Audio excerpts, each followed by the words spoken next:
Bonjour à tous, bienvenue au Cannes Talks. Aujourd'hui, nous allons parler de mindset, on va parler d'entrepreneuriat, on va parler de la relation de la personne vis-à-vis d'un patron, vis-à-vis de son entreprise et tout ce qui s'ensuit.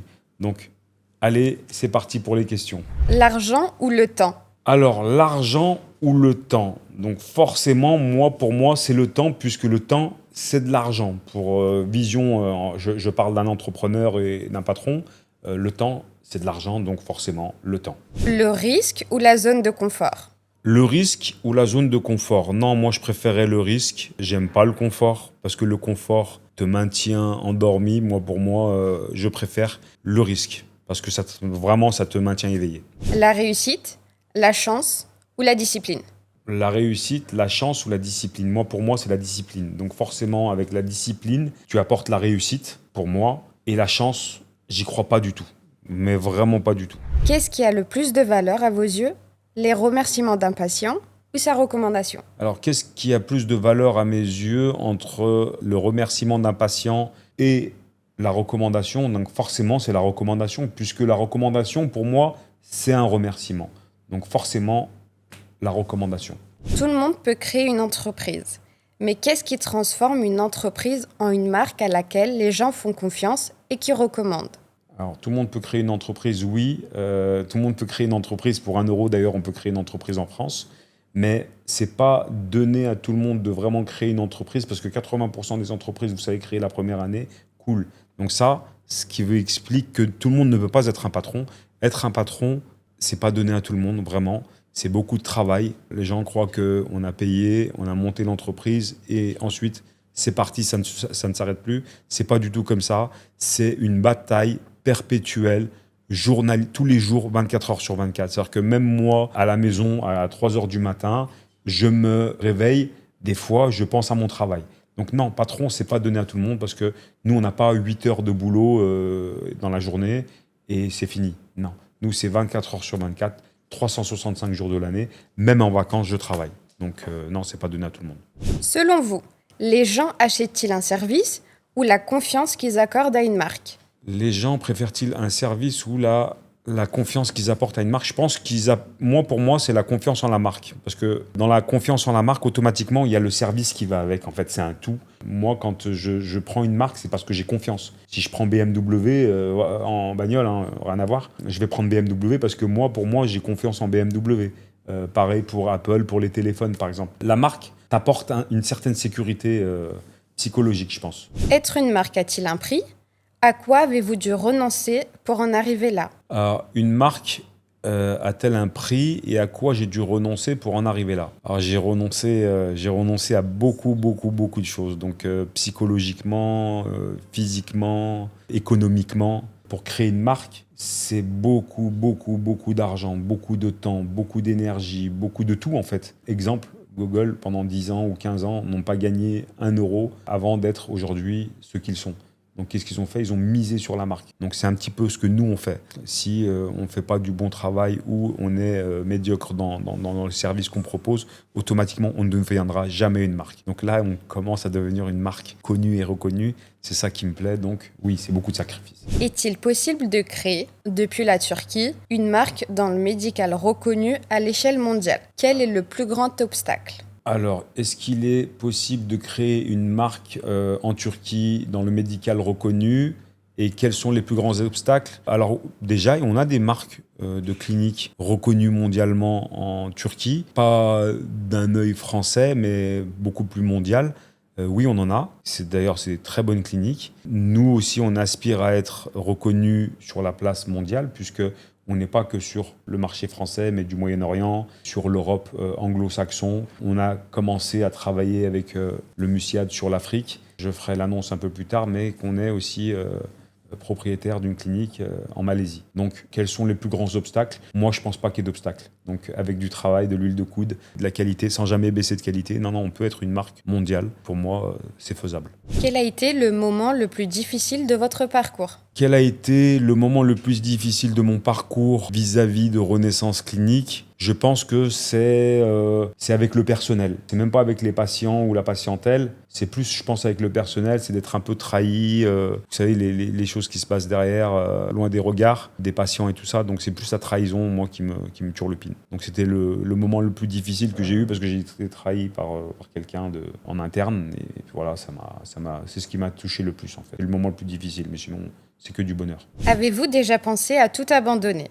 Est-ce que j'ai pensé déjà à tout abandonner? Mais jamais de la vie. Jamais. Je suis un pitbull. Quand j'attrape, je lâche plus.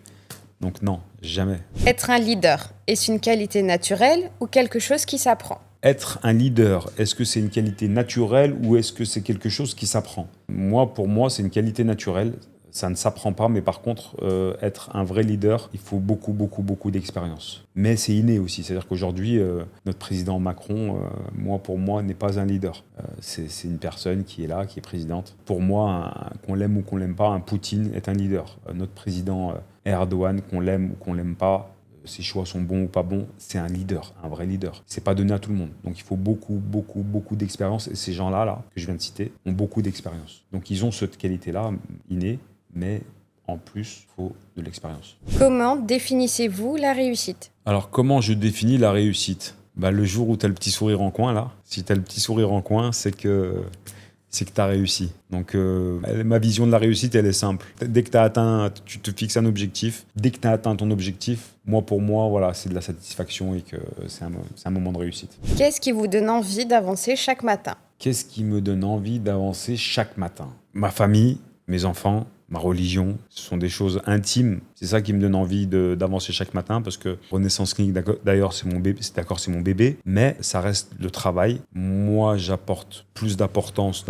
à ma famille, à mes enfants que à tout ce qui est à côté. Donc ça, c'est la priorité. Ça, je n'y manquerai pas par rapport à ma famille, mais non, pour moi, c'est la famille. Si vous perdiez tout demain, quelle serait la première chose que vous feriez pour repartir de zéro? Alors, si je perdais tout demain, qu'est-ce que je ferais pour reprendre pied demain? Donc, qu'est-ce que je ferais? Je te jure, j'irais laver des bagnoles, je sais pas, passer le balai, aller faire des métiers physiques. Franchement, ça me fait pas peur. Et je ne trouve pas qu'il y ait de sous-métier, loin, loin, loin de là. Donc, non, je suis prêt à me retrousser les manches pour aller au tartare. Donc, non, ça me dérange pas. La vie, ça va, ça vient. La thune, ça va, ça vient. C'est comme ça. Pourquoi avoir choisi le nom Renaissance? Que signifie-t-il pour vous? Pourquoi nous avons choisi le nom Renaissance et qu'est-ce qu'il signifie pour moi? Donc il y a trois symboliques avec ce nom. Déjà, Renaissance, c'est la Renaissance française, donc c'est un nom français qui me plaisait bien. Pourquoi? Dans sa définition, tu renais. Donc, quand tu fais la greffe capillaire ou des soins dentaires, des fois, on aide les gens à renaître d'une ancienne vie ou d'une calvitie. Franchement, ça redonne un petit peu espoir aux gens, donc ce qui renaissent psychologiquement aussi. Donc, Renaissance, ça vient de là. Deuxièmement, la renaissance de ma personne à moi, qui est changée de vie en partant de France, en allant en Turquie. Et forcément, je revis une nouvelle vie, en fait, une renaissance dans une nouvelle vie. Et ensuite, renaissance dans le sens turc, en lien avec la Turquie. C'est un pays qui revient de très loin, qui est en train de renaître de ses cendres. Et j'ai voulu faire partie de cette renaissance-là en Turquie aussi. Donc c'est pour ça que je suis là aussi. Quel était votre objectif en créant Renaissance Clinique? Alors, quel était mon objectif en créant Renaissance Clinique? C'était d'apporter aux Français qui viennent en Turquie, parce que le Français ne connaît pas trop la Turquie, une certaine touche, French touche, tu vois, une certaine touche française dans l'accompagnement, dans le suivi, dans plein de choses. Et aussi que la mentalité turque vis-à-vis de toutes ces choses-là et la mentalité française sont très à l'opposé sur certaines choses. Donc nous, on a voulu être le trait d'union avec Renaissance Clinique, justement pour permettre cette connexion entre le français et le turc. Donc nous sommes Renaissance Clinique et ce trait d'union-là, ce fameux trait d'union. Donc on a voulu apporter ce côté-là, tout en gardant de la qualité sur les interventions. Donc voilà, c'est pour ça qu'on a créé Renaissance Clinique et c'est un gros succès. Vous souvenez-vous de votre premier patient? Qu'est-ce qui a changé depuis? Est-ce que je me souviens de mon premier patient? Oui, je me souviens de mon premier patient. D'ailleurs, je le salue. Il s'appelait Nasser. Mon premier patient, il a tellement changé psychologiquement qu'aujourd'hui, ce mec-là fait du MMA. Donc, la greffe capillaire lui a tellement donné, de force et des ailes. En fait, ça lui a fait pousser des ailes qu'il est devenu un combattant MMA. extraordinaire. Donc force à lui, bonne continuation dans sa nouvelle vie de transformation. Qu'est-ce qui a changé depuis ? Qu'est-ce qui a changé depuis ?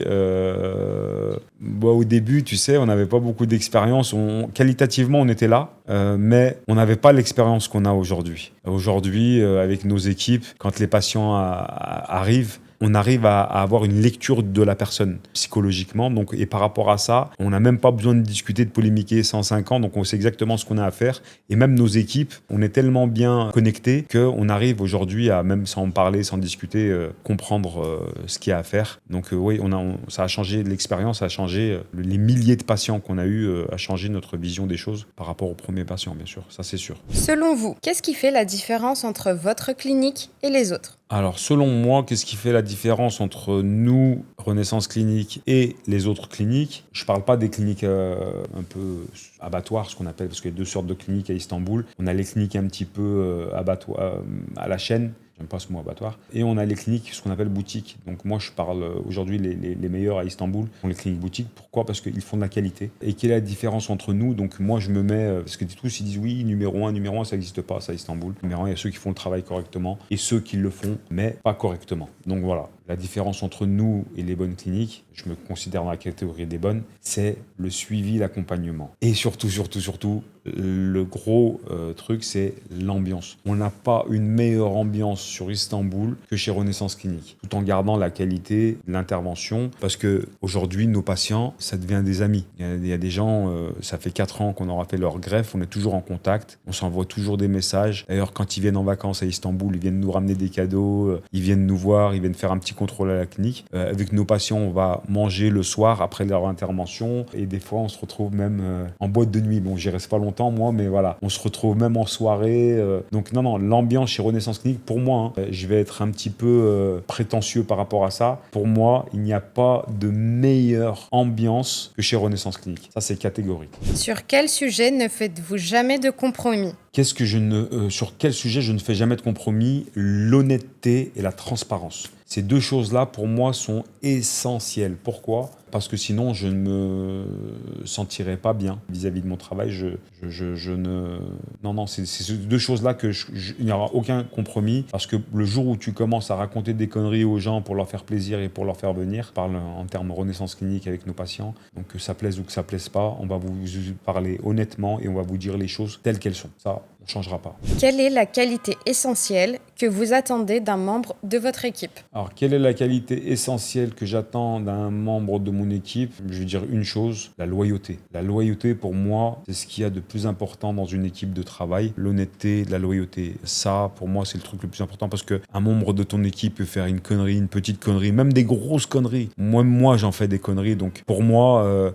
on n'apprend pas sans faire d'erreur, donc ça c'est une certitude. Mais quand on est menteur, hypocrite, fourbe, pas loyal, tu vois, les trucs mesquins, tu vois, les trucs... non, ça tout de suite on le voit de toute façon et ça pour moi c'est hors de question. Où voyez-vous Renaissance Clinique dans 10 ans ? Selon vous, peut-on vraiment arriver à un moment où l'on se dit « ça y est, j'ai réussi » ? Alors, où est-ce qu'on voit Renaissance Clinique dans 10 ans et est-ce qu'on arrive à un moment où on se dit « ça y est, j'ai réussi » ? Alors, Renaissance Clinique dans 10 ans, on est toujours là sur la place, on sera toujours là, mais beaucoup plus connu et reconnu, j'espère. Et pour moi, j'ai déjà réussi. Comment dire ? Moi, j'ai déjà réussi.